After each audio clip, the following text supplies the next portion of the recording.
This is quite the freeze frame for Joe Biden. Silence is complicity. Silence is complicity. Shouldn't it be silence is compliance? Like, they can't even get it wrong. Or they can't even get it right. I'm getting it wrong here. Let's hear what he had to say. Let me just turn this volume up. This is going to be dumb. I haven't seen this yet. Oh, no volume. Darn. Oh, Again it's and the- again. Darn, we started it preemptively without That's any what she volume. said. Folks, We have to reject hate in every form. Because history has taught us again and again. Anti-Semitism, Islamophobia, homophobia, transphobia, they're all connected. are they? Hate toward one group left unanswered opens the door for more hate toward more groups more often, readily. The antidote to hate is love.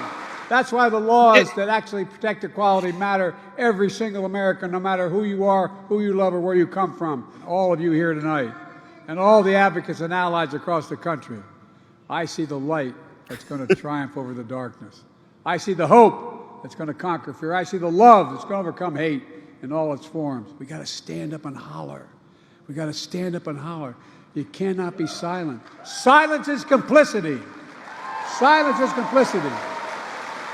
Folks. Now, I'm having trouble controlling the volume of patreon.com/UOPod is where you can find our bonus podcast every week, especially when we're banned off YouTube. A few minutes into the podcast today, we got demonetized for the 95th show in a row. Probably 100 and whatever episode we're on now, 120th episode in a row. You can go to patreon.com/UOPod and get a bonus podcast every week. These are basement low Canadian prices. So if you translate into US dollars, you're saving lots of money. You could help us become Joe Rogan. You could be the Raptors super fan, which is a Sikh guy that goes to every Toronto Raptors game and can somehow afford it. Or you could pay us to become an authorized person. They all come with perks. That's patreon.com/egopod. Look at us. I'm wearing a toque. You don't get that in the normal episode. We call it a toque up here, Eric. Not even a beanie. We have made up words in Canada. yeah. So, and that's why I said, like, at the beginning, like, he's clearly they're pumping him full of something, right? Like he's screaming, he's whispering, he seems fairly passionate. But let's not forget, this is the same guy, and I will never forget this. I remember it like it was yesterday. I was still in South Dakota at the time, but he literally said to the American people who did not follow every single one of his weirdo rules that his patience was wearing thin with people who chose not to get the forced pharmaceutical. So think about that. He's now this man is hate and and also it's funny that he says anti-Semitism and Islamophobia, and he's already going to be stepping in it there, right? Because the people that m- maybe support him, kind of some of the weirdo people that are still sort of brainwashed in a strange way, that's gonna that's gonna split the vote, so to speak. But this man, after 2 years of telling you that, oh, winter of illness and death, and our patience is wearing thin, and just completely lying about everything, is now saying, like, what do you now he's screaming about hate, which is basically him just saying once again that you need to obey what I say. And he doesn't even know what he's talking about, right? Like we constantly talk about this, and this is why I think that the human rights campaign is one of the larger players behind the curtain pulling the strings for the insanity that we're living through right now. And I think the other clip is actually even a little bit the other clip is more extreme when we get to that, but I don't know what you think about that since that was your first time watching it.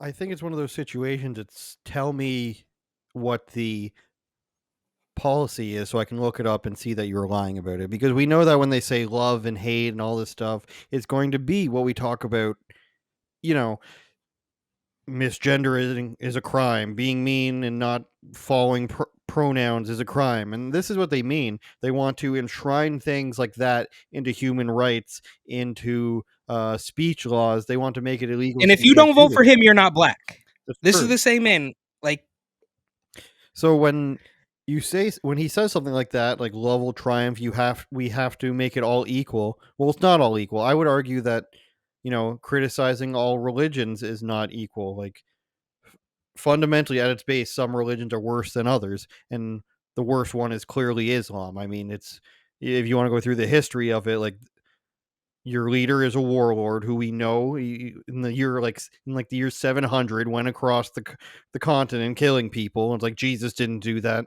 I'm pretty sure Joseph Smith in Mormonism didn't do that. He may have been annoying for different reasons, but there are different levels to different things. And when you have this idea that going up and beating a guy up and calling him a homo is the same thing as saying, I'm not going to call you Xi Jinping. Like, these aren't things that should be crimes at all. Beating somebody up is already a crime. Like we've discussed, depending on which mean words you use, the crime is somehow worse. I can rob somebody, beat them with a pistol, and if I call them a honky tonk or a cracker, it's therefore a worse crime. Was I not going to beat him up anyways? Maybe you could argue that, but I still committed the same crime. It was just there was added mean words onto it. So when somebody like Biden, who's a trillion years old, he can't control the volume of his voice, he goes, it's like they're pulling, all right, happy face, and now sad face. And it's like he's done someone does motion capture in a video game and they have to switch between awkward faces. He's just not believable. And when he comes up and he says he's had a revelation at the age of 82 or whatever he is, and all of a sudden he's pro child transition, whereas he hadn't even heard of this the first 95% of his life. Now all of a sudden he's changed and he's for gay marriage and all this stuff, that all of a sudden you change your mind about this in your senior years. It doesn't make sense to me. And I also have another theory Yeah, there. and it's the same. What's that? Human Rights Campaign, HRC, Hillary Rodham Clinton. Think about that one. Oh, I like that. I like that. But yeah, it's the same thing with Nancy Pelosi. Nancy Pelosi, there's an old clip of her. And when I say old, I think she's older than Joe Biden, and I will give her credit because she can put together a sentence a little bit better than Joe Biden. But she does the weird monkey paw thing and like weird little, crypt keeper Pelosi type of stuff that she does. But for whatever reason, her at more than 80 years old decides also that, oh yeah, we're gonna trans the kids. It's like that woman, in that other clip that we watched last week or whatever day that was, um, where it's like talk to anybody above. Really, I mean, you can really talk to probably I'd say anybody over 30 years old, and there was no trans kids when they were in school, let alone somebody who's older than that. Like when you're talking about Pelosi's age or Joe Biden's age, it's really painfully obvious that there was no trans kids when they were in elementary school. Give it a rest, guys. They were just good old fashioned cross dressers. Let's see And this this, other clip. well, look at the thumbnail or look at the Caption? yeah, or not the caption, but like I guess not the caption on the post, but like what do you The call caption it? here, 13-year-old transgender. A Yeah, 13-year-old who you've convinced that it's possible to become the opposite gender. yeah, somebody you've been abusing, basically. 18-year-old transgender child wrote to me Ah, that I hate Yeah, looking at the news, sure they not did. because I'm a teenager and is bored. Well, why don't you just write a letter to the president, honey?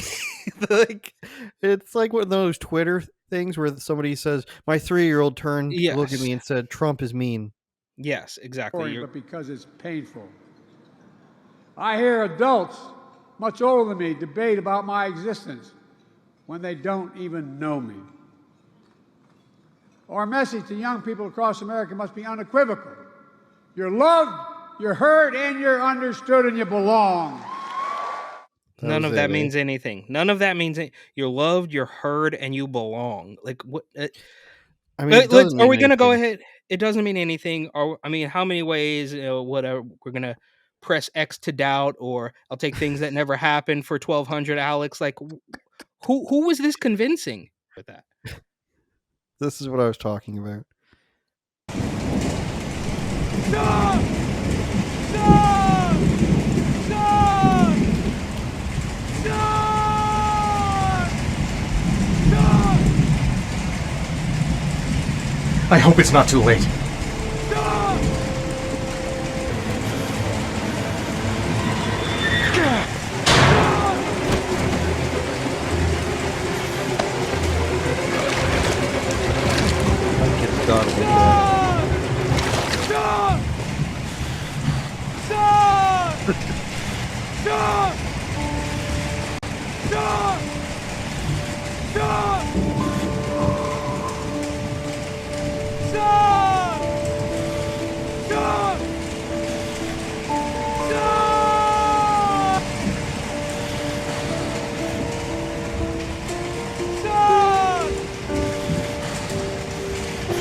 get the gist of it. That goes on for another 2.5 minutes, Eric. Turn it up, Jordan.